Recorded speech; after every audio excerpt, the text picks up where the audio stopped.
दोस्तों, क्या आपने कभी सोचा है कि प्राचीन समय में लोग इतने विकसित थे कि उनके पास अलौकिक शक्तियां थी। हम अक्सर इतिहास और पुरानी कथाओं में ऐसी कहानियां सुनते हैं जिनमें लोग असाधारण शक्तियों के मालिक होते थे। लेकिन क्या सच में ऐसा कुछ था या ये केवल हमारी कल्पना का हिस्सा है? आइए इस विषय पर गहराई से विचार करते हैं और जानते हैं कि क्या प्राचीन लोगों के पास सच में अलौकिक शक्तियां थी। दोस्तों, प्राचीन सभ्यताओं के समय में विज्ञान और रिसर्च की सीमाएं आज की तरह नहीं थी। लोग प्राकृतिक घटनाओं को समझने के लिए धर्म, अनुष्ठानों और रहस्यमय शक्तियों का सहारा लेते थे। उन दिनों नदियाँ, पहाड़, आकाश और सूर्य सभी को देवताओं के रूप में पूजा जाता था। फिर जब कोई व्यक्ति इन शक्तियों का सामना करता था तो उसे एक दिव्य अनुभव के रूप में देखा जाता था। क्या ये केवल विश्वास था या उसमें कुछ वास्तविकता भी थी? सभी महान सभ्यताओं जैसे कि प्राचीन भारतीय, मेसोपोटामिया, ग्रीस और रोम में अनगिनत उदाहरण है जहां लोग अद्भुत कार्यों को अंजाम देते हुए दिखाई देते थे। उदाहरण के लिए रामायण और महाभारत में अनेक ऐसे पात्र मिलते हैं जिनके पास अलौकिक शक्तियां थीं। भगवान शिव, विष्णु और राम के पात्रों के पास ऐसी शक्तियां थी जो आज भी हम केवल कल्पना में ही देख सकते हैं। या ये सिर्फ धार्मिक कथाएं हैं या प्राचीन समय में ऐसी कुछ घटनाएं घटित हुई थी जिन्हें हम समझ नहीं पाते। अगर हम आधुनिक विज्ञान के नजरिए से देखें तो हमें लगता है कि वो शक्तियां काल्पनिक हो सकती हैं। लेकिन एक समय था जब लोगों को अपने आसपास की दुनिया को समझने के लिए जादू, तंत्र मंत्र और देवताओं की मदद की आवश्यकता होती थी। वो आकाश में विचलित होते चांद को देखकर समझने की कोशिश करते थे कि वहाँ क्या हो रहा है। उन्होंने हर छोटी घटना को अपनी कल्पना और विश्वास से जोड़ा और इस दौरान उनकी शक्तियों को कई बार चमत्कारी और अलौकिक रूप में प्रस्तुत किया गया। प्राचीन चिकित्सा पद्धतियां भी हमें ये संकेत देती है कि वे लोग बहुत कुछ जानते थे। आयुर्वेद, यूनानी चिकित्सा और चाइनीज चिकित्सा में भी ऐसे उपाय मिलते हैं जो आज भी कई रोगों के उपचार में उपयोगी है।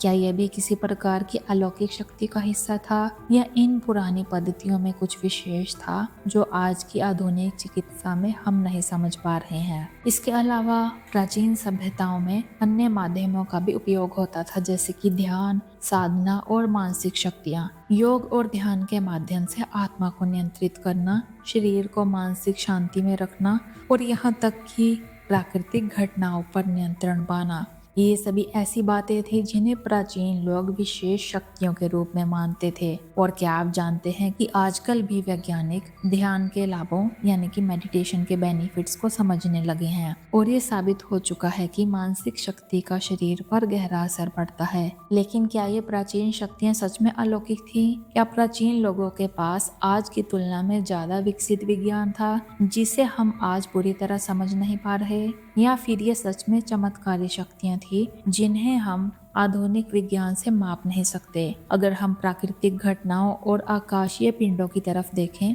तो प्राचीन लोग इन्हें देवताओं की शक्तियों से जोड़ते थे। वो सूर्य, चांद, आकाश और पृथ्वी को एक दिव्य शक्ति मानते थे।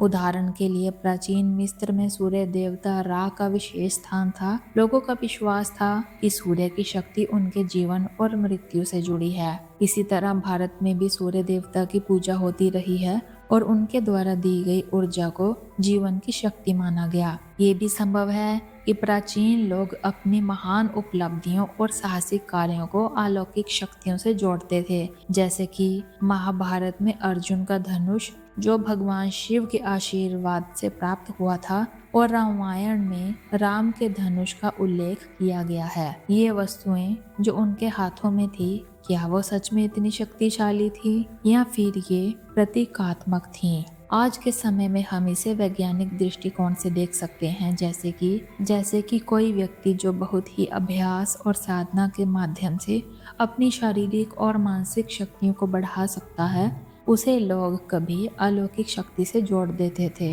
हो सकता है कि वो व्यक्ति अत्यधिक साधना, ध्यान और आंतरिक शक्ति के कारण असाधारण काम करता हो, लेकिन उस समय के लोग इसे एक चमत्कारी घटना के रूप में देख सकते थे।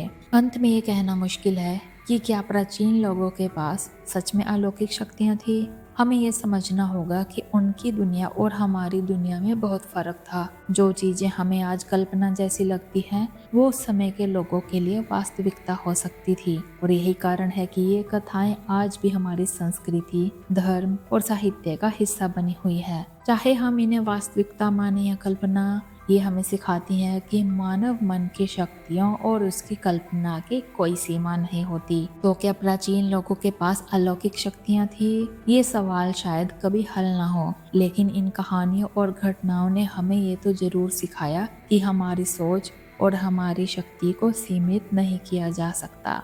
तो दोस्तों, आपके इस बारे में क्या विचार हैं? क्या आप भी ये मानते हैं कि प्राचीन लोगों के पास अलौकिक शक्तियाँ होती थी? हमें कमेंट्स में ज़रूर बताएं। तो आज के लिए इतना ही, मिलते हैं अगली वीडियो में, तब तक के लिए धन्यवाद।